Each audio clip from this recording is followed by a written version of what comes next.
Hello, everyone. Welcome, welcome. Always wonderful to be with you.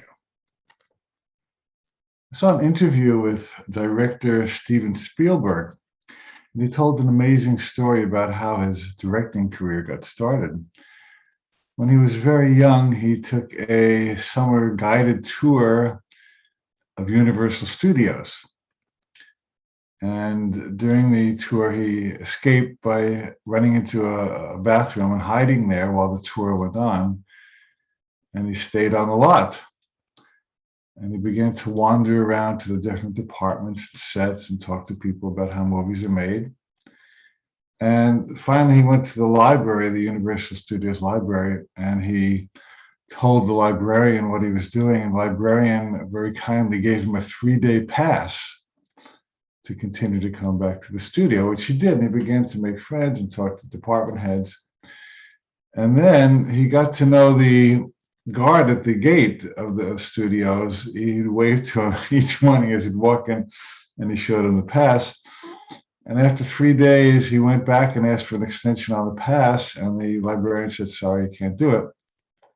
But Spielberg kept going anyway. He had made friends with the guard, and the guard had forgotten it was a 3-day pass, so he just waved his way to the guard gate each morning, and he stayed the entire summer on the Universal Studios lot.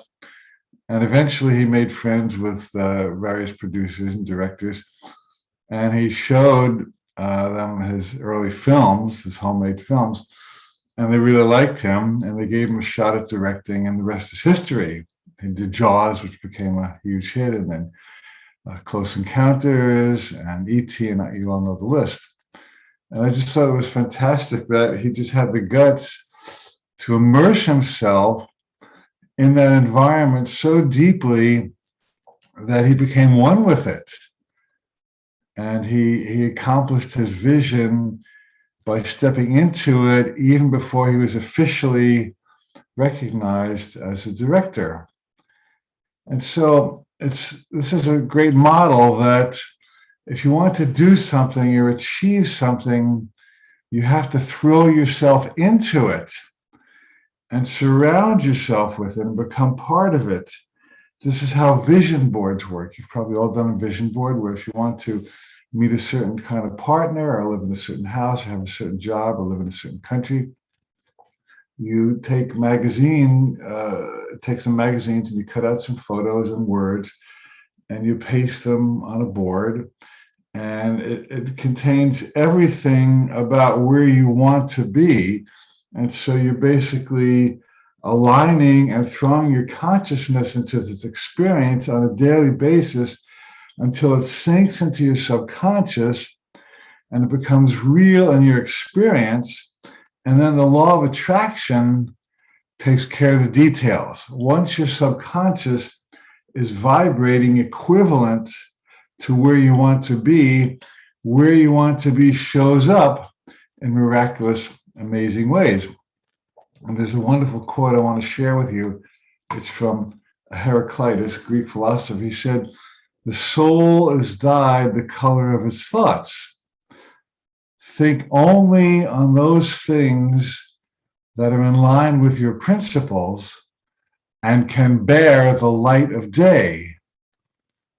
The content of your character is your choice. Day by day, what you do is who you become. Your integrity is your destiny. It is the light that guides your way." Let's return to that first sentence. The soul is dyed the color of its thoughts. Now, what that means is that when you think on something enough, you take on every aspect of it so it becomes your own. Now, in Hindu and Buddhist traditions, they encourage everybody to participate in what they call satsang. You've heard this word, I'm sure. Satsang means the company of truth.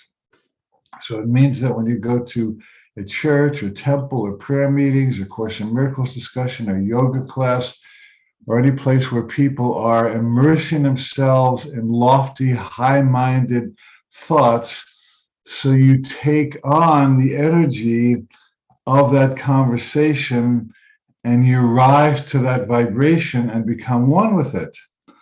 So the truth that you're seeking becomes the truth that you are, and you're no longer seeking it. And this is why satsang is so valuable.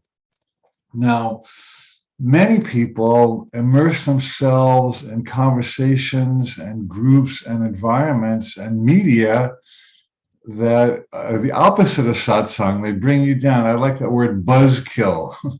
You have a buzz and you're happy and high in life, and then you do something and you kill it by absorbing yourself in a negative conversation. So watching a lot of news is a form of anti-satsang. Gossiping is a form of anti-satsang. Watching horror and crime and terror and scary movies is the opposite of satsang, because you are now immersing yourself in that consciousness. And so then you have to go to satsang to counteract the effects of the news or the gossip or the movies. And so this is why it's so important to put your mind in the atmosphere. A minister friend of mine used to say, we walk in the atmosphere of our believing. We walk in the atmosphere of our believing. So when you think constructive, creative, joyful, expressive thoughts, you kind of create a mini environment. Some people call it a bubble reality. And other people are so immersed in negative thoughts that it's as if they have a little cloud around their head. Wherever they go, it's raining on them, because they're feeding those clouds with their dark thoughts. And you can just as easily create a sunshine around you, where you, no matter what the psychic environment is that other people are establishing for themselves, you establish for yourself a psychic environment of well-being by immersing yourself in the thoughts. And this is why it's so important to read uplifting books and watch uplifting videos and hang out with people you respect and admire. This is why people sit at the guru's feet, so to speak, because they believe that by sitting in the guru's presence, the guru will rub off on them, and actually it does psychically, and that's the way the game works. I know somebody who was studying Spanish, and he took this home course where he was just doing it at home.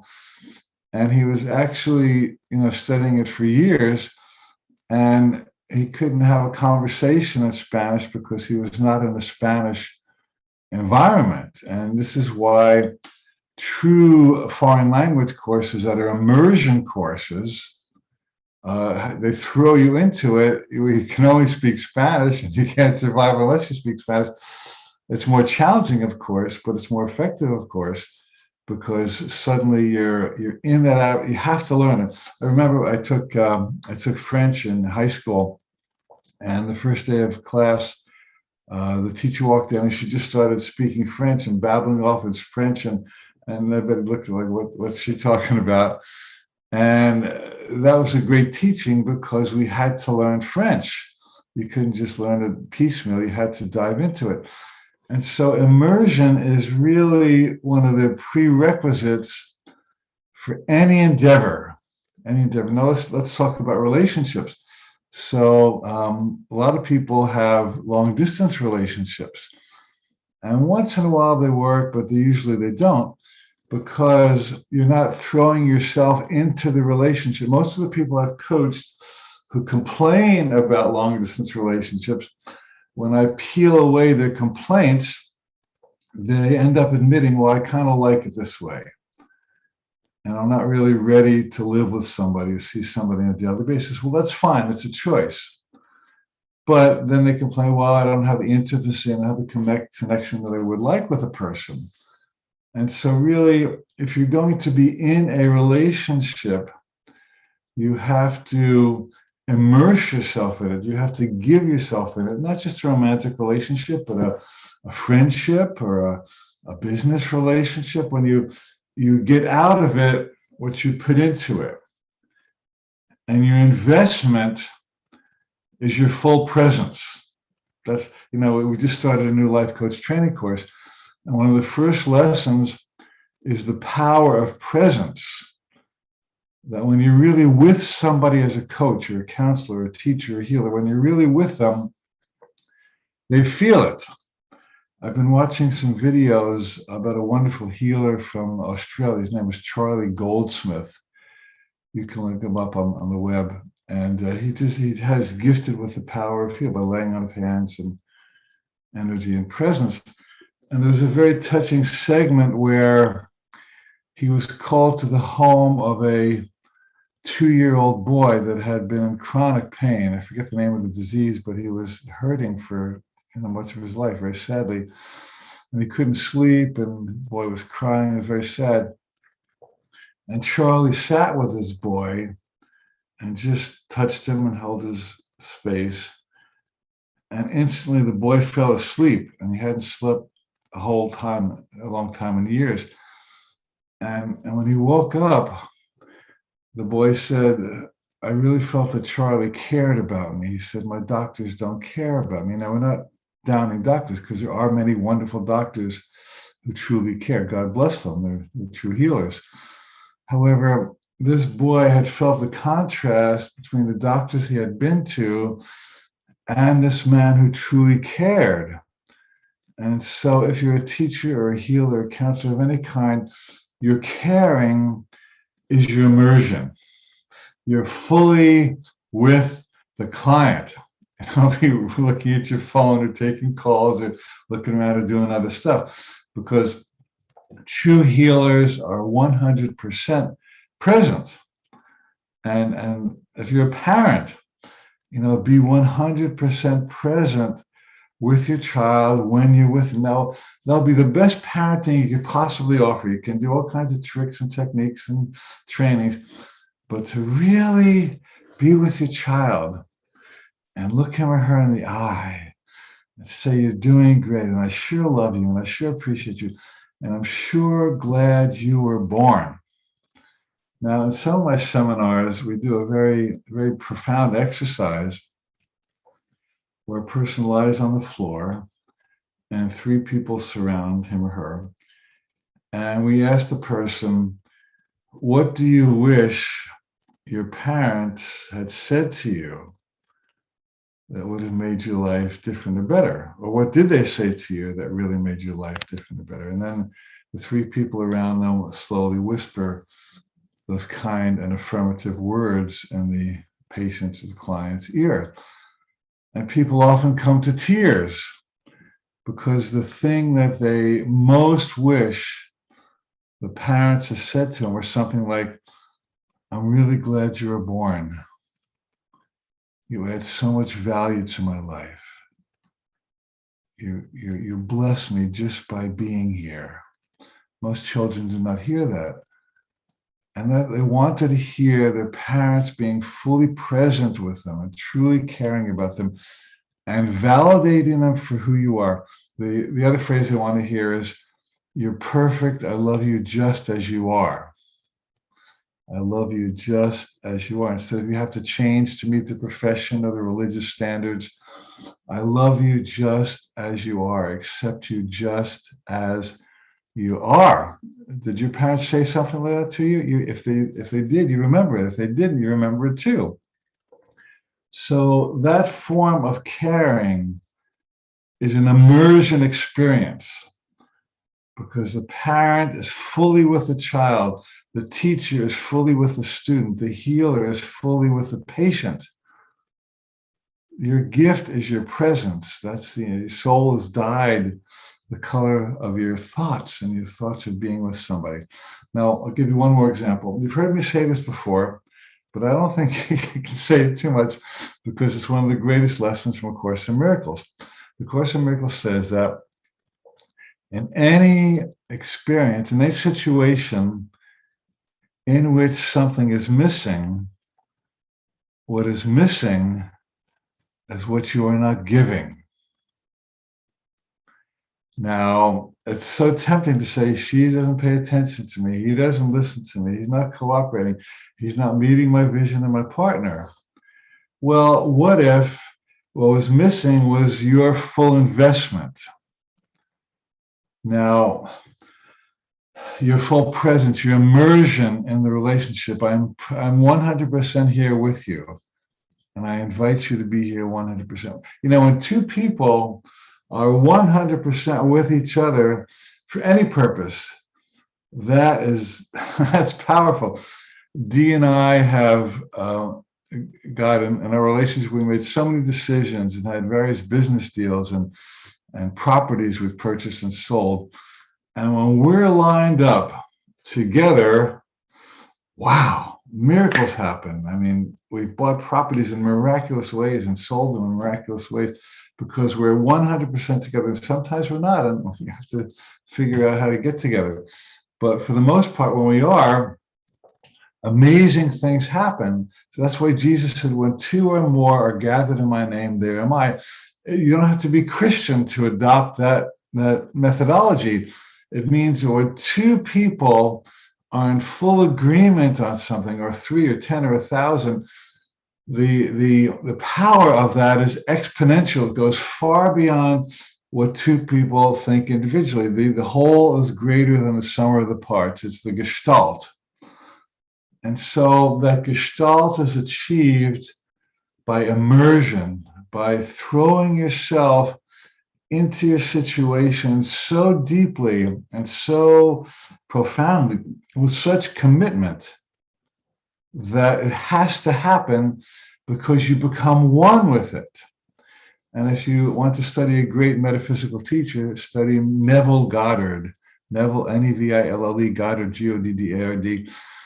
And he was the master of becoming one with your vision by throwing yourself into it so much that you experience it even before it manifests in the outside world.